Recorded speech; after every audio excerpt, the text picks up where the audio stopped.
BEIN TV, connected to your world. Zongo Shark Tank, shirin da aka tsara don tallafawa matasa 'yan kasuwan zango don rage talauci a cikin al'umma. Za a ba mahalarta damar da za su gabatar da ra'ayoyinsu, kuma masu nasara uku za su samu babban jari. Abokan taimako su ne Allied Consortium Limited, IYD, da Afro Arab. The Zongo Shark Tank, a show that supports young Zongo entrepreneurs to realize their dream businesses. This initiative is in line with SDG Goals 1 and 8, which stands for poverty alleviation and a decent work and economic growth. 3 winners, with each winner going home with 10,000 Ghana cedis. Business and technical support shall be provided. Hello, welcome to the 4th episode of the Season 1 Zongo Shark Tank Business Reality Show. My name is Najat Yakubu and I'm with you here with 2 wonderful judges. The first on my list is Ms. Zainab Yahya, a senior accountant at Al Royal International School. And then I have with me here Kin Kojo Safo, the CEO of First Code Management Services. Welcome. Thank you. Today we are going to have 6 businesses to pitch their ideas. Some are coming from Kumasi, Cape Coast, and then Accra. At the end of the day, we are looking for at least 3 winners to move on to the next stage of the competition. I would like to welcome the first business. He's in the person of Mr. Inusa Osman of Khai Farms, all the way from Kumasi. Okay, Assalamu alaikum wa rahmatullahi wa barakatuh. My name is Inusa Osman, coming from Kumasi. The name of my business is Khai Farms. We deal with cattle. It's an agri-business. So what we do is that there's a season we do buy the cattle. We keep them for 6 or 7 months. And when the price become higher, we sell them. Basically, that's what we do. Okay, I'm Inusa Osman, coming from Kumasi, owner of Khai Farms. Khai Farm is actually a registered business based in Kumasi. What we do is that we buy cattle, keep them, feed them for a specific period of time, at least 6-7 months. Then when the price become higher, we sell them. We do not just buy the cattle. We go when the prices are low. There's a season that we buy them from, actually October to February. The prices are relatively lower in the northern sector. So we go there, buy them, come and feed them with supplementary food. Then within that 7 months, then we sell them. Then we go again and buy them and come and sell them. That is what basically we do. Though the challenges in the sector is that recently there's been a clash with cattle herdsmen with farmers, those kind of things. So what we are trying to do is that we are bringing the model that we will zone cattle from going to people's farm. Actually, we have to do that so that cattle will not, or animals will not destroy people's property, which will also reduce the conflict. What we notice is that we have this range, free range, that people do practice, but we are doing semi-intensive one. So we monitor them, we have buffered them, that we take care of them. And there's inadequate supply of cattle to especially Kumasi Abattoir and Bekwai and other stuff. And people do, according to the manager of Kumasi Abattoir, he availed that to us based on our research that we've done. So we propose this idea that, okay, then what we have to do is that we have a land that we do keep the cattle in. We don't then go out and destroy people's property, and we do that. It's actually also what we feed them with cassava, plantain, toast, and distiller malt. That is what the supplementary food we add to them. It's also an investment platform to people who invest with us. So we have an investment package, contract form that we sign, so that at the end of the season, when we sell whatever profit we make, then we give your money back or if you want to reinvest again, there's that opportunity for you to do that. That is to build interest of people who want to do the business, where the cattle, but they don't have a place to keep them. They don't have a where they will keep them. So that is what we do. And with the market size too, Kumasi Abattoir averagely their capacity is that they slaughter 500 cattle per day, but they don't up to now it's up to 120 or 130. So there's a market for us to, when we are able to do them well, feed them well, and we sell them to. And those they import, our competitors, those who import them from Burkina and Mali. So because their prices are higher when they import them here. So when we buy them from the northern sector here, feed them, we also get the opportunity to also sell at the cheaper price. And festive season too, people, especially our Islamic festive season, people demand cattle for their Eid al-Adha and those stuff. So that's also a market size and opportunity for us to let's go on. So averagely a cattle will cost us about 3,200, and average operational cost will give us 150.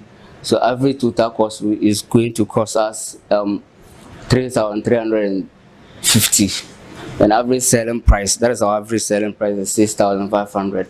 So when you do the cost benefit analysis, we are having 3,000 as profit within the per cattle within that specific period we are doing.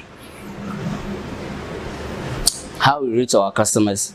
So because of the products, we deliver quality, what they call it, cattle, and their meat is high meat. They have a high meat, so we don't have any difficulty of selling, because the butchers, that's what they want. And if you want to buy a cattle, you come to us, then we give you that kind of product. And next slide then. Okay, our competitors, as I said, those who buy them from the Malis, and then so their prices are relatively high because of this kind of safer city changes season. So when they bring them, their prices are high. So, but we also buy some from them when they are relatively cheaper. They come and their prices are lower because they come by, they reduce the price, and we buy them and keep them for that period. Okay, so Kai Farms, yeah. Thanks for the presentation. Thank you. I just have a couple of questions. Okay. Probably the clarifications you need to give to me. Okay. Help me understand, there are quite a number of options to go into for business. Yeah. One we want to understand why you decide to go for cattle. What is that unique problem that you've identified for which you think this business program of yours can address? The unique problem is that, in Ghana, it's not, we don't have this kind of ranching system that people keep their cattle, that they don't go out. They are in free range. Mostly they destroy properties and they cause conflict and those kind of stuff. So what we want to do is that we have a land that we buffered, so those cattle do not go outside and destroy properties, which will lead to conflict. Because there are several incidents that has happened Agogo, Magogo, and Wenchi recently. Those are the problems that is going because of the open range cattle rearing system. But we are trying to preach this concept that if you want to rear cattle, it means you have to get a place that you can keep them, that will not destroy people's property, because that is your business they are doing. So farmers, so that's what they get their profit or their food from. So you don't allow your product to also destroy someone's product. That's what basically we do. Okay, so basically you're going to provide that form of housing. Yes, yes. Yes. I want to understand how far you can go with that, because there are cattle rearing in different parts of the country. Yes. You are going to focus this attention in Kumasi. Yeah. Does it mean you intend to address the problem only in Kumasi, or there is scalability for you? Yes, we intend to scale it up, and what we intend to do is that when we grow, inshallah, that is what we intend to do. Because the more cattle you have, it means that you have to go an open space and get a land. That is what we do. What we will do, that we will consult the chiefs, the landowners, this is the business we want to do. So they will grant you the land. Okay, this is purposes for cattle rearing. So this area is for you. It means that so we will scale it up, and even what we can do it, scale it to regionals. So when we have this region, so on, we will do it and extend it to other regions too. Let's look at a business model once again. So what you do is that you get the housing, you get the structures, and then you buy the cattle. Yes. You have the cattle in, you feed them with special meat, special feed. Yes. And you sell special feed as well, cassava maize. Yes, that's what we feed them. And then you sell them. Yes, please. Okay. So you need a lot of capital to buy the cattle, right? Yeah. You need a lot of capital. Even in Kumasi alone, how many of them can you buy? Because I believe in Kumasi alone, there should be cattle all over. And so is it a case that you would have to get such structures in different parts of Kumasi to scale up the business? Because do you currently have a structure? Yes, we currently have a structure. How many of them can you house? We can house 15 for now. 15 for now, but we have 11 as we speak. We can house 25, but we have 11 as we speak. Okay. So how do you intend your current business model, to compete with somebody who allows you to rear your cattle, and then the person provides the shelter or the housing, and then once you sell the cattle, you pay off the person? Comparing that model to your business model, what advantage do you think you have? Do you understand what I'm saying? Looking at the structure where you find yourself in business with a competitor who doesn't need too much capital to buy the cattle, because the problem you are trying to resolve is housing or shelter. So somebody goes and invests in putting the shelter together, the structure together, for somebody who's already rearing the cattle, somebody who already has cattle, and then will be paid over time based on the sale of the cattle. The person doesn't need so much capital to buy cattle. You need a lot more capital, but you are solving the same problem. What advantage do you have over such a competitor? Okay, the advantage we will have is that now the person is equally investing in the structure, right? You are also going to do it. Yes, exactly.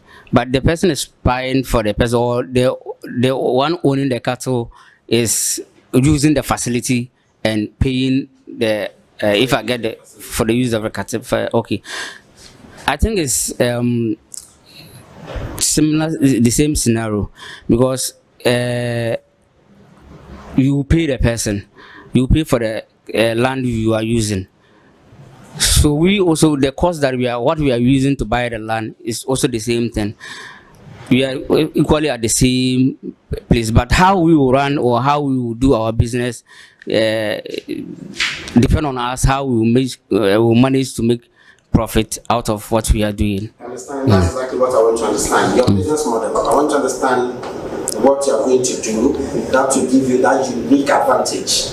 So that unique selling point you won't have. That's what I want to establish. So all I'm hearing is that you just put up a structure and you have to buy the cattle. That's what I want to understand.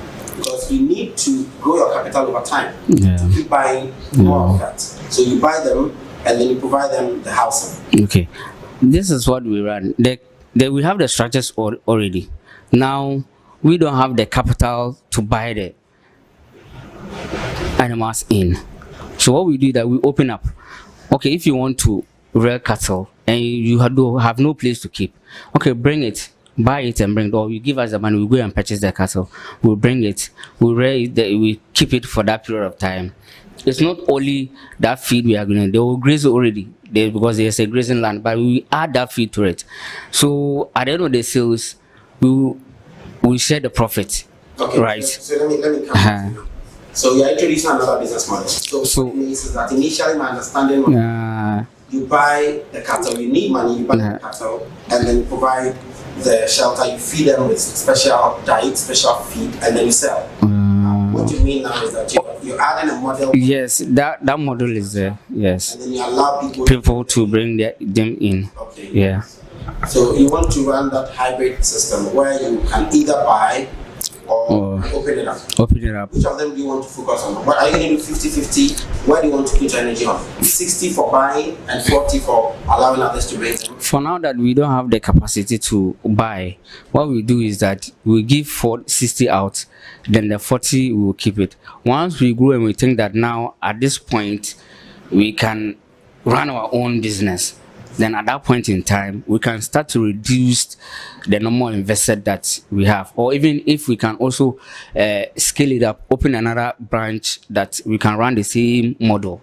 So I think that your primary business model is that you are rather going to put up the structures and then you allow people to bring in the cattle. That's what your primary business is. Yes. And but the additional one is that you will have capital to buy. So having capital to buy is not going to be the primary aspect of your business. It's the other way around. It's actually that's why I said that we are giving 60% out for investors to buy. So now we now okay, let's if it is 100 that we want to buy 100 or some kind of that 100%. So we are giving 60% because we don't have the capacity to run now. So 60% investors, those who want to invest, you buy a cattle, you don't have a place to keep, or you are interested in the business and you bring it up.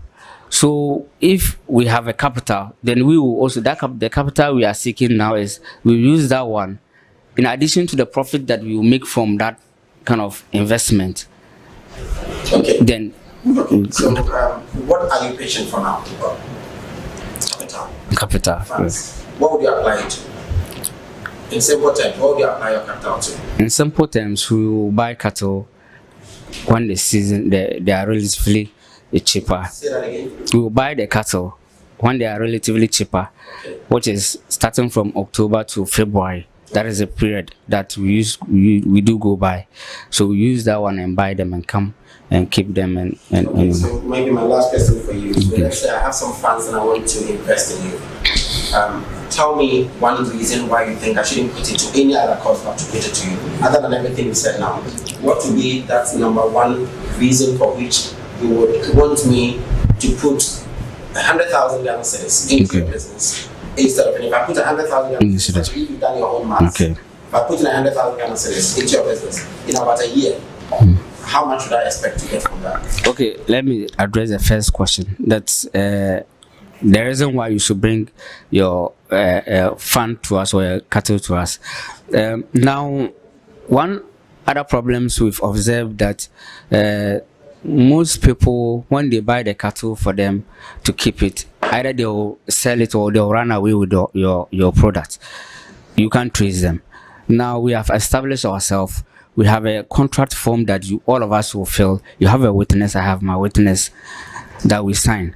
So the profit margin is that we agree that if at this point in time we are able to estimate that at this we do estimation that okay, at this period when you are able to sell the cattle at this price, deduct the cost plus operational cost, this profit, this is how we are sharing it, and we all agree that this is how we are doing it. Then we sign. You have a copy, I have my copy. So anytime you want to visit us to see that other your animals are faring, there's opportunity for you to come.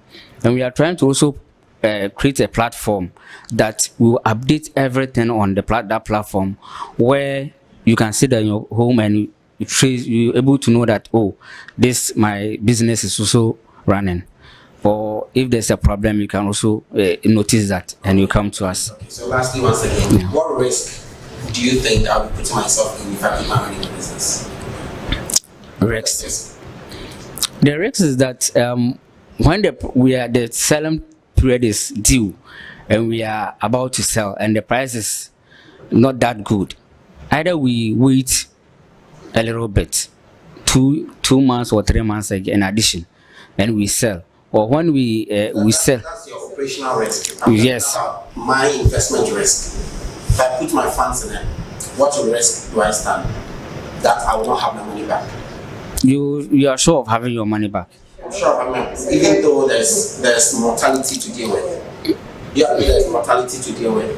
Yeah, it's true. So what we will do is that, okay, if assuming you buy 2 or 3 cattle and you are looking at a real life situation. yes, that's okay. Real life. This is what we do.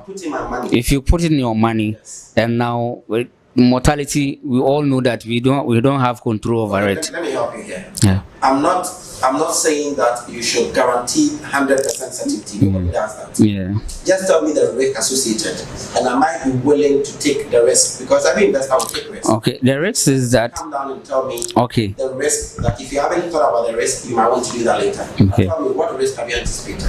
The risk is that okay. One risk I can boldly say now that when we lose the cattle, both of us have lost. So will it be stated in the contracts? It is stated. How long have you been in business? I think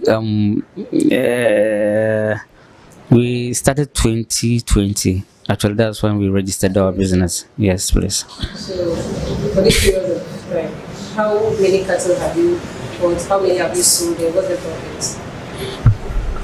Okay. So this slide. Okay. I think this place is okay. I'll explain it here.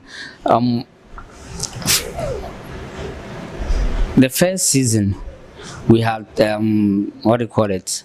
5 cattle that we started with, and we sold averagely. We bought them 3,500 or 3,000, and averagely we sold each 5,500, and even at some point in time we even sold 6,000. Because based on the size, the color, and the structure of the cattle, that's the features we also consider when we are buying. So it's not like one unique price that each cattle will cost like this. So the features that we sort out is the color, the texture, or the size. Those determines the price of the cattle, right? So we have 15. The first season we have 5. The second we have 9 cattle, and currently. How much profit did you make? Within this period, we made about 27,500. You have this money in your bank? Not actually in a bank account, but what we do is that when the profit comes, we do invest the profit again, because yes, that's what we do. You said you keep the animals for 6 months. Yes, please. So at what age? I know they have babies, right? You bought it at 2,200 at what age? Okay, we don't determine the age of the cattle before we buy. But when you buy the calf, it take longer time. So we buy those who are already grown. But they are up north. The feeding is not that much, so they have grown lean. So we buy them at that time season. Then we come here and feed them. Then we grow big. Then we sell them. If you buy 3,000 today and in 6 months, and your operation cost is 150. Yes, that's averagely. 6 months, you only spend 150. That's averagely. Feed per day. Yes. No. The feed is that what we do is that it is a plantain, or what do you call it? We collect it from the people. We don't buy that one. That one we don't buy. Operational cost. What we buy, the medication is there. So we have a veterinary doctor that we buy the drugs, and when cattle is not, we feel that this cattle is not sick, we do consult them. This is what is wrong with our cattle, and they will give us, at times they will come and visit us and see how best we can resolve that. You said the abattoir, they need how many cows? 5,000, 500. How many cows do you intend to supply to them?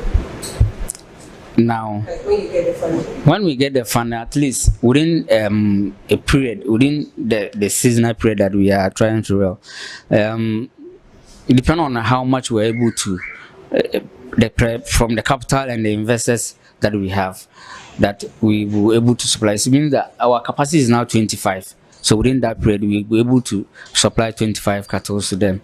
So till we grew, yes, so till we grew and meet that demand that they want. Is there any regulation that governs this sector before you send it to the abattoir?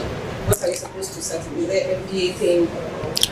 That you send it to the abattoir. They have the veterinary doctors there, and they will monitor and see if the cattle is well enough for sort of thing. In terms of regulation, you don't register with any of the No, we haven't done that one yet. Are you supposed to do it? Is it something that governs your sector? We have not come across that. If yeah, I have to do that. Yes, I have to do that and see if. You're saying October to February is where the cow is cheap. Yeah. Are you elaborate why that? Okay. In the afternoon, the dry season is setting in, and at that time, the greener pastures and all that is drying out. And most of the time, so they sell the cattle to do their what they call it, the gardens. That is what they do there, because when the rainy season is there, farming season now, that is what they do.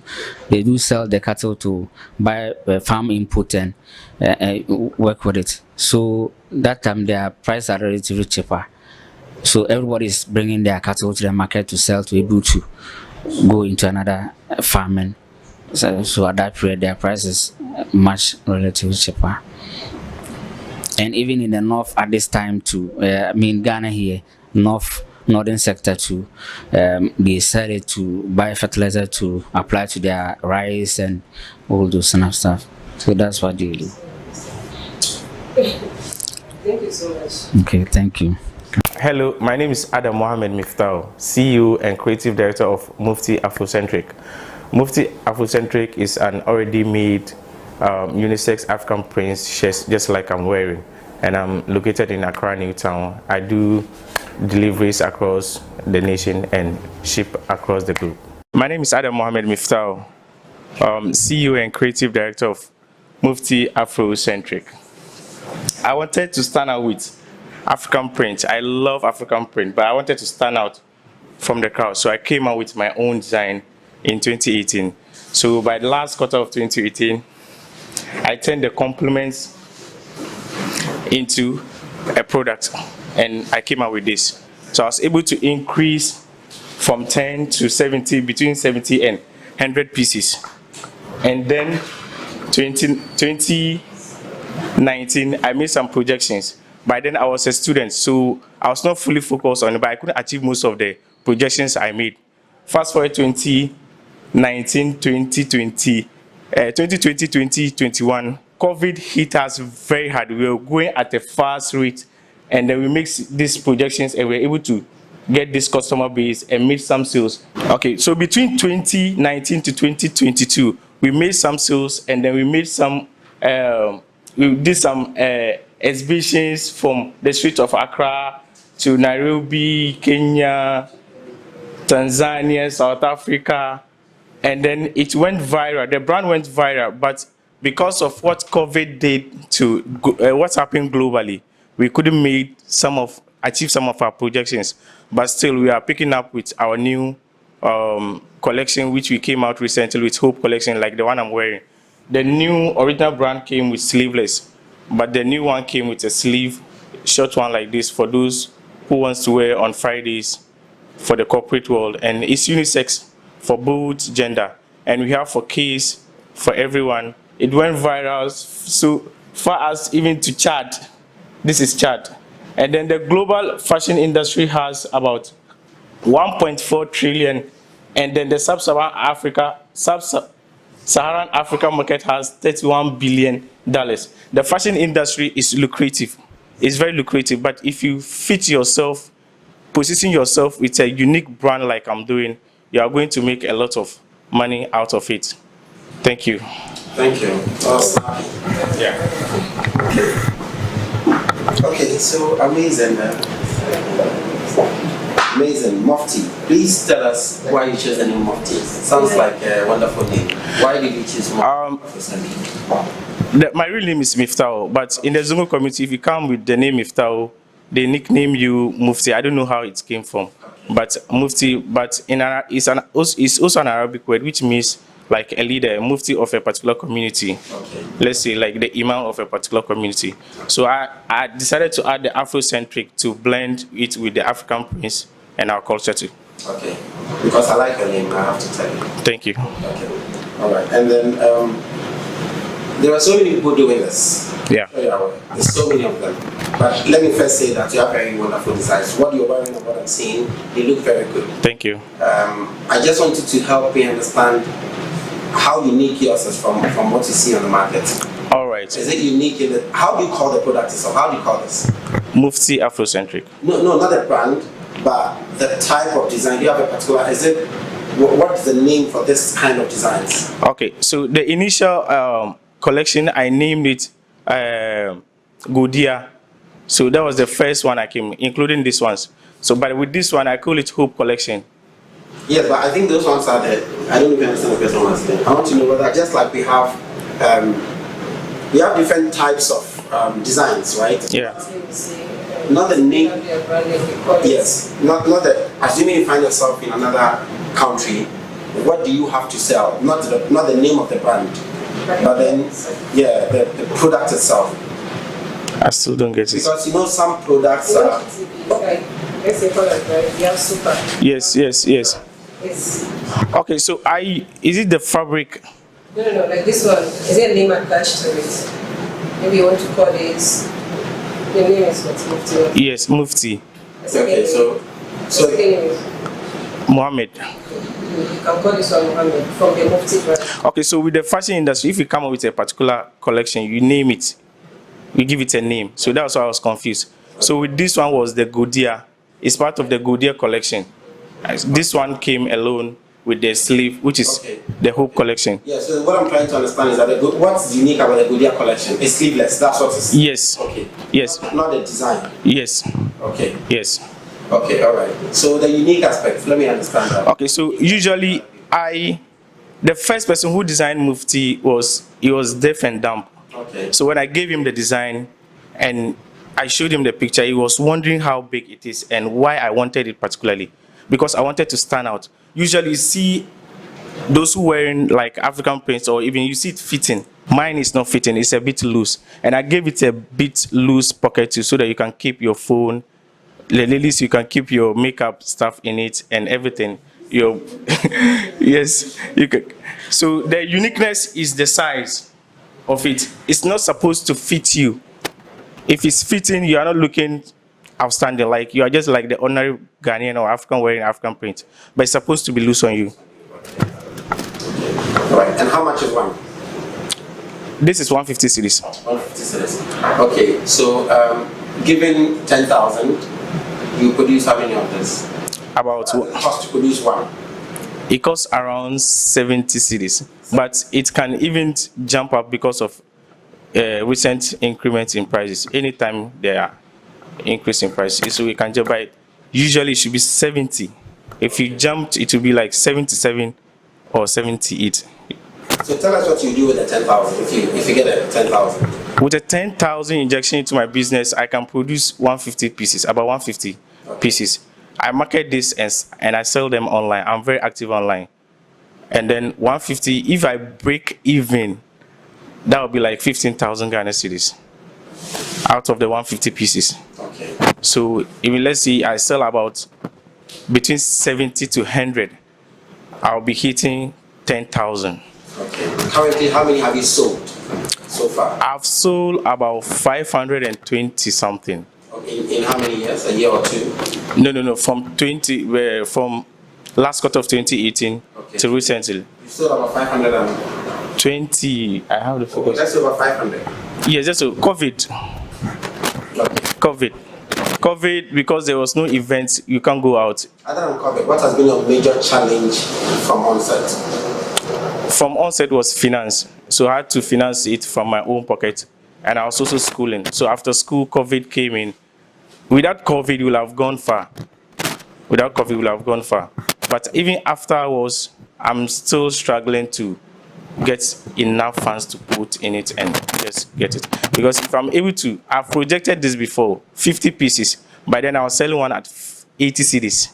I was able to break even. All right, and then like you're saying, it's printer, it's PTP and all that. So what fabric do you use for your design?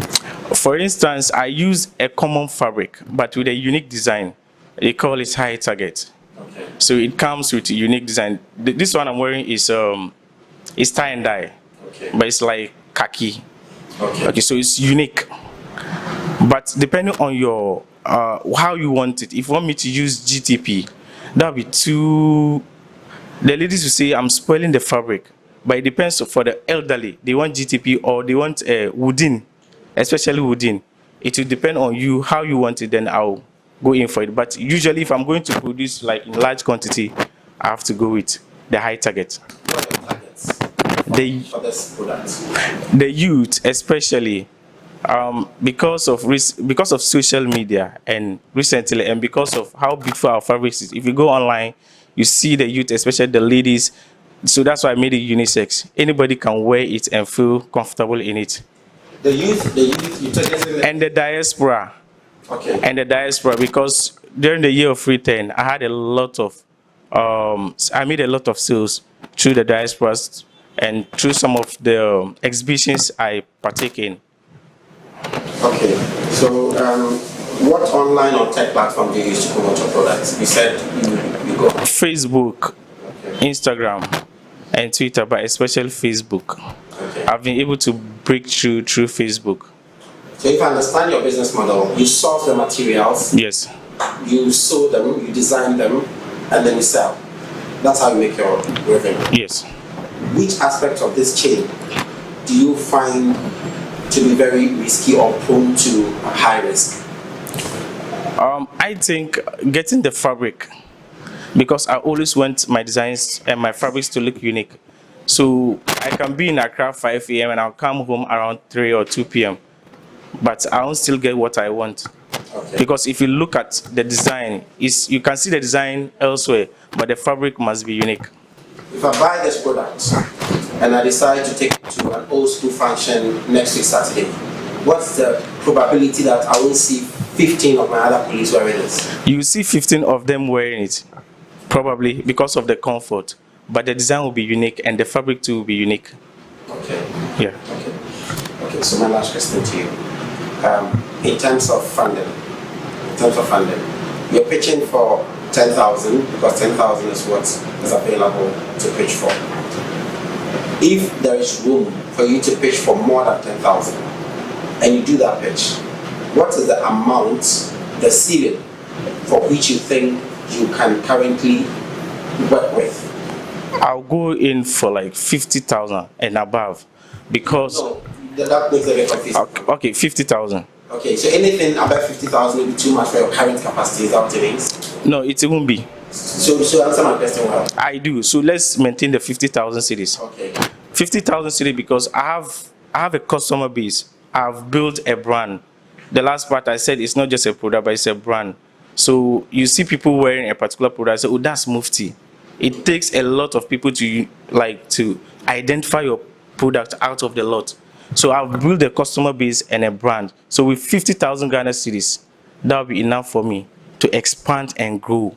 50,000, what would you use it for? 50,000, I'll get a mini shop. I won't get a bigger shop. You don't have a showroom now? I do have a showroom. I do everything in my room. Okay. So you spend a lot more of the money on what? Production? Production. Sourcing? Both. But I'll just get a mini shop and then I'll push the rest into production and online marketing. What's the risk that any investor should anticipate in putting money in your business? The risks are like most of the investors, like our part of the world, they put their money into your business and then they do put their effort into the daily, like day-to-day running of the business. Like it's also part of it. They just, okay, 10,000. At the end, I'm having 5% cut. But you have to be involved. That's a risk I am afraid. But as a business, like the way I've established myself, if you involve yourself together, two good heads are better than one. You'll make it. I have a big problem with that as well. So you're giving me a lot more headache than I can handle. Yeah. Funding to invest in your business, you have a problem with just giving you the funds and staying away. You wish that I'll be more involved and giving you the funding. So what it means is that if all I can do, my ability to give you that amount is because I have something else occupying me that got me to raise that money to give to you. So you're basically saying that I should cut part of that time and then commit it to your business. Okay. If I don't have that time, you would advise that I don't invest in a business. I honestly think it will depend on the agreement we make. This aspect is quite important for me. Help me to understand the agreement you make in the sense that you would at all costs need some attention from me if I give you the money. Is that what you mean? Perhaps yes, perhaps no. If it will, like as you said, it will disturb your activities. It will depend on the agreement you make. It will disturb my business. Then I'll take the whole production like I'm doing alone. Then I'll leave you, and then that's it. Yes. Okay. So, Mufti, are you the one that sews, or you have someone? I have a designer that do the sewing. I was expecting to see the breakdown, but you just said to give it 10,000, you're going to do 150, and 150 is for the selling price. Yes. So you just multiply that and add it. So I needed to see the breakdown, but that was missing. So if you can just summarize everything. Okay, a breakdown of producing one. Yes. Okay. Because the expenses that you're going to incur and the profit. But this that you are saying, the 15,000 includes everything, right? What's that your point? Okay, so this is 2 years, and this is going to cost, let's say, 30 cedis. 30 cedis for this. The sewing, sometimes it depends on the designer. So let's say 40 cedis for sewing, or between 35 to 40 cedis for one. So the material is just 2 years, and then designer, the cost of designing it. So once you don't have, you are not the one designing, you have the designer. Yeah. So what assurance do you have that the designer will not pick this design, go and buy the same material and start marketing on this one? Yeah, it's possible the designer can do that, but sometimes most of the designers I've used one designer since 2018, and we are so loyal to each other on this particular. If yes, if it's seen somewhere, then it's not from our source. Maybe it's from somebody's trying to copy what we are doing. Is there an agreement between you and the designer? Because if it's based on loyalty, we are human, you can switch in. There's an agreement to some extent that he can produce this. You can produce this, so you design this. Yes, he can produce for only. Is it comprehensive patent? Have you done patents on it? I wanted to, but the price for the patency was too much. It's not unique. You can't owe him to anything. So there should be something unique that you're putting across. Particularly, I like African designs, but I also don't want to see what I'm wearing all over. You understand? And I'm interested in the businessman who is designing for me, because if it's out of business, I don't get the fabrics I want. Like you indicated, people, you promote this because of Friday wear. I would wish that you shift from Friday wear to an everyday wear. Because now, I particularly do African print every day, Monday to Friday. It's an everyday wear. Good. So you go that way, because this is even more casual, so people can wear it anytime. But at the end of the day, if you do something unique, which I would have wished to see over here, for instance, like what I'm wearing, somebody decided to promote it. Every fabric he does, he puts this there. And that's what he wants to promote. So there should be that thing that they're selling. And if you brand yourself well, like she said, even if people see others having this, and it's not your label, then it's not what they want to pay for. So with what you're wearing, how would I find the designer? If I see this in town, how would I find it? With the tag, the next designs, I'm planning to get something like this. Selling point. Yes, yeah. The next design, I already have them, but just because the designs are not out, that's why I've not. Because since I've started, I've realized that most of the big designers have something like that to make them look outstanding. So the next designs that are coming out, I already made them. They are there, but I'm just waiting for the right time. How do you transport this outside? So you have customers outside? Yeah. How do you transport? I use, because the customer pays for the transportation or the shipping fee. So depending on the agency that is very moderate or affordable, the customer can afford. But mostly I use Ghana Post for it. So I've made some to the States, to Holland, Italy, so many places. Ghana Post. So all these customers, you come from Facebook? Yeah. So I think somebody is in a remote place and the person happens to be on Facebook as well. And the audience, let's see the children happen up there. And the person says, I have a program tomorrow. I need you to get this. How big can you transport? What means will you use to transport? I use transportation. Like I'll just go to the bus station and then I'll get it. Done. You have assurance that it will get to them before. Yes. The one. Say you don't have it now. I saw this fabric. You have to go to Accra. But I need it to wait tomorrow. What will you do? I'll show you the ones available, but I'll just make you know that I don't have the particular one that you want. You don't keep stock. I do keep stock, but because they run out, and always I want to come up with something unique, because there can be demand for this particular one, but I've exhausted the fabric. I wanted something, so I'll just tell the person it's out of stock. These are the new ones. Can you tell me which one sells most? Like which of your brands sells most? Is it Goodyear or this one? The Goodyear collection sold a lot. This is just the new one. So you still have stock of it? Yes, I'm looking into you right now. I can get stock of it. Yeah, you can get few stock of this. About 13. 13. Yeah. So all the pictures that were shown, the video that were shown, those were the Goodyear collection. Except every fabric is unique. Yes, I choose fabrics that have African identity on it. Some of our symbols, and so if you look at the designs, yeah. Maybe like you said, aside the financing aspect, you still need to regularize the business in terms of the patent, in terms of the advice that you need to move business. The patents. Something that will identify you differently. Like I'm going to Wooden. yes, they produce their own fabrics and they print. You don't produce. So already the competition is, and your price compared to their prices, you can even get cheaper there. Yes. So I have a. the uniqueness and differentiation, I don't see anything different. Yeah, I also struggle with that. Yeah. Struggle with that. So maybe that's one of the areas you need to work on, in the sense that in this business, your unique aspect should either be sourcing. Some people source materials that you can't find on the open market. So they spend a lot more energy sourcing materials. So you realize that the material, once you have it, that design, you're not going to see it anywhere. Like if you're going to buy from regular marketplace, that cannot be an advantage. I'm not saying that should be an advantage, that's one of them. For others, it's about the brand, the way they brand it. So you can see so many other people wearing it, but then, like we didn't always brand it. Yeah. If you see other people do it, it's still not the same as having it with within. Somebody can buy the material and sew, but it's still not coming from a within design. That's also one. Another would be cost. People can have it, but then your cost is lower. So think about that chain. Another one you can do is a sales strategy. Maybe you have a very good strategy to sell, like you're doing the online. You can consider a platform. The diaspora community, they have a challenge. The challenge is sometimes having to move it from one place to the other.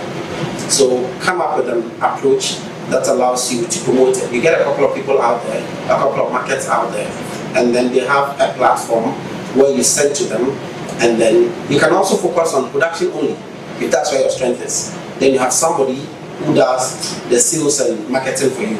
So just sit down and look at the chain. Another advantage you could have, another area you can find your unique approach will be the production. Like she said, for some designers, you can request in the morning, by evening or tomorrow morning you have it. That can be a unique selling position for you, because you produce and deliver within the shortest period. So think about all this and then find out what you want to use as your unique selling point. The design is not always easy as a unique selling point, because so many people can do the design once they see it. But what is that aspect that you want to be identified with? So think about it. So you can tell us your last, make your last submission and then we'll leave you to. With an injection of 10,000 as I give the start, that would be a huge stepping stone to expand my business. I'll be grateful if I have the opportunity. Yeah. Thank you. Enjoy the rest. Please, I'm Emmanuel Edu. Okay. And I'm here to present a business called Mobile Money.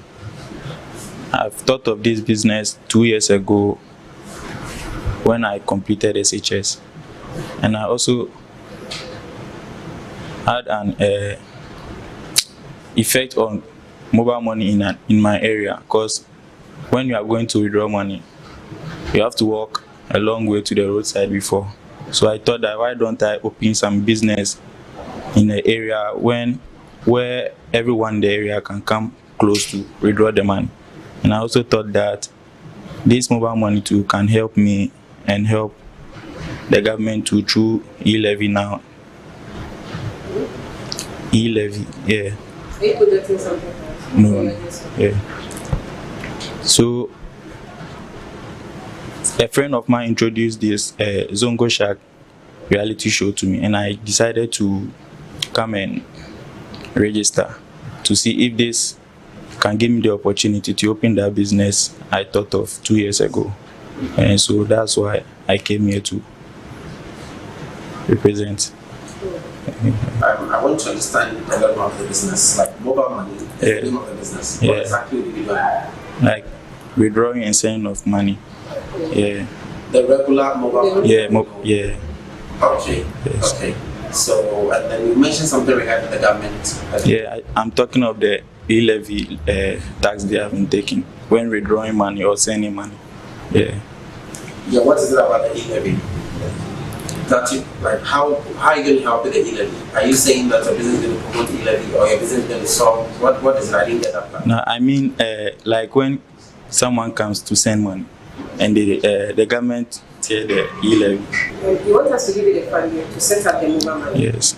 So the business is not, you've not started the business? No. Have you thought of the risk in the mobile money business, Kerry?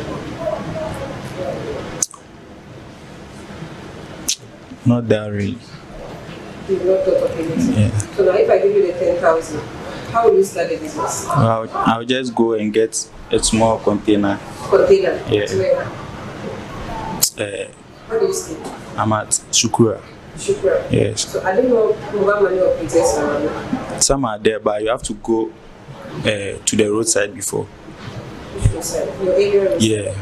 But from my place to the roadside, there's a long way to that place. How much will the container cost? You said? The container, how much will it cost? I don't really. You've not done your calculation? Yes. Where will you put the container? There's an open place where I can put it. Is the land for you? No, I'll ask. You ask for the permit. Okay, Yeah. so you've not even done any research on it. You don't know whether the person will allow you to put it there.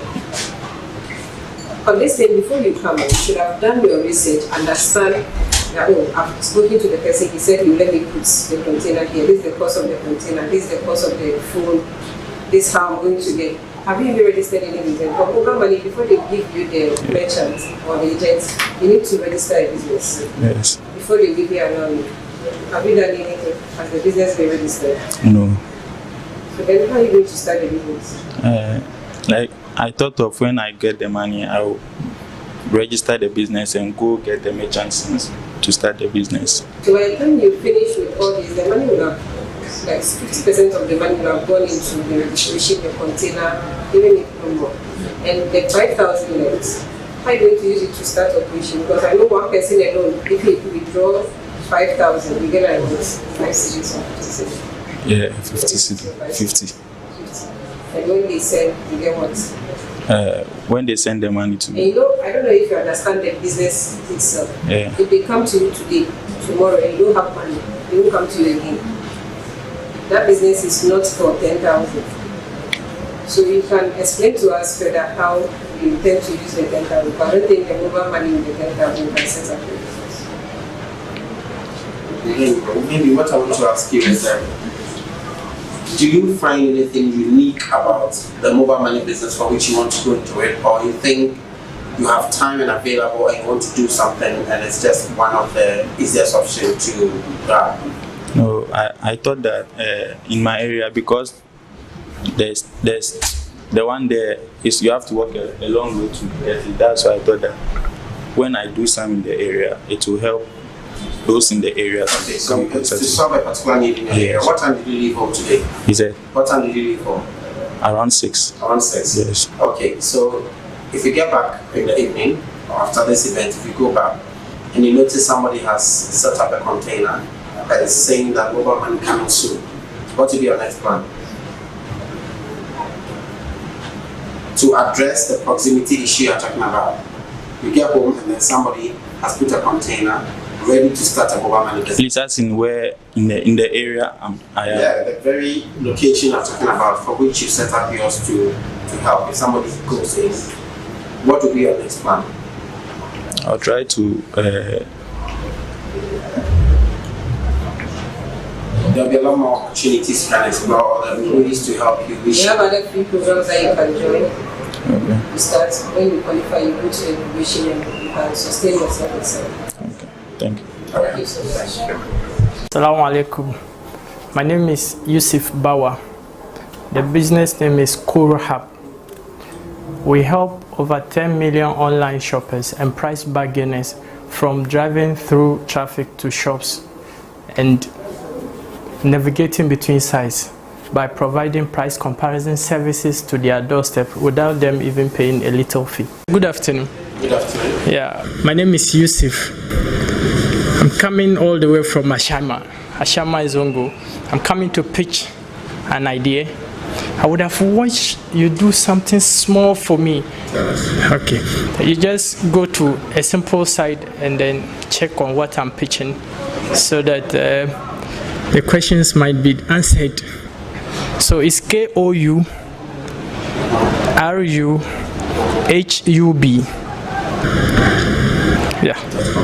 Yeah, .com.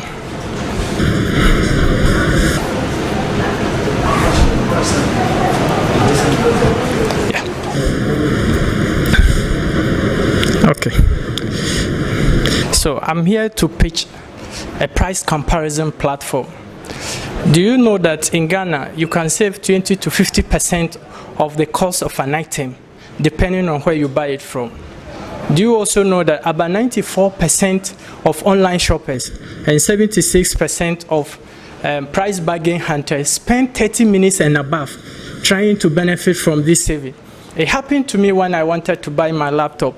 It took me 2 hours moving from shop to shop and data switching from site to site, trying to know where I can get it comparatively low price to buy. So we at Kuro Hub, we are preventing over 10 million online shoppers from driving through traffic to shops and navigating between sites by providing price comparison services to their doorsteps. For the past 1 year, we have about 5,000 people visiting our site and a page review of 150,000. We also have all the best 10 e-commerce companies and sites using our platform. We hope to sign deals with them in the very near future. We operate within the e-commerce ecosystem, which market value is estimated to be $759.2 million by the end of this year, and is expected to grow by 20.7%, with users numbering 11.5 million, and each person spending close to $85.5 by the end of 2025. Our main competitor in this industry is Google Shopping. But what makes us different from Google is that as Google, you will still need to navigate before you know the price, otherwise you wouldn't navigate. You will also, and now we provide group buying feature, which means that we help people just by not showing them price, by bringing their orders together so they can buy in groups. In this way, they will be buying the product at a wholesale price rather than the retail price. Why should you invest in us? It's simple. We are providing convenience and value for money for the customer. And our platform also serves as an inch marketing platform for this e-commerce systems, because people visiting our site are not just using internet, but there are people who are either to buy or will buy in the very near future. Now, we need 3 key things. One, we need a mentor who have much influence and connections in the e-commerce industry so that he can help us broker deals with these e-commerce sites, because it's becoming difficult when we go to them. We also need an office space. Most of the times when you go and talk to these people, they like our platform. They want to be with us. But the issue is that when they ask you, where do you operate from? And you say you operate from house, they begin to have fear in you. We are also raising $10,000 to supplement our $7,500 capital to launch and scale our platform. And that's why we are here pitching for the 10,000 Ghana cedis grant to increase our user base by 30%. With the team, myself, I have a first degree in integrated development studies and 7 years working experience. I also have Alex, who also have a first degree in petroleum studies and over a decade selling life insurance. I have Augustine, who also have about 5 years experience in software and also have a first degree in computer science. Thank you.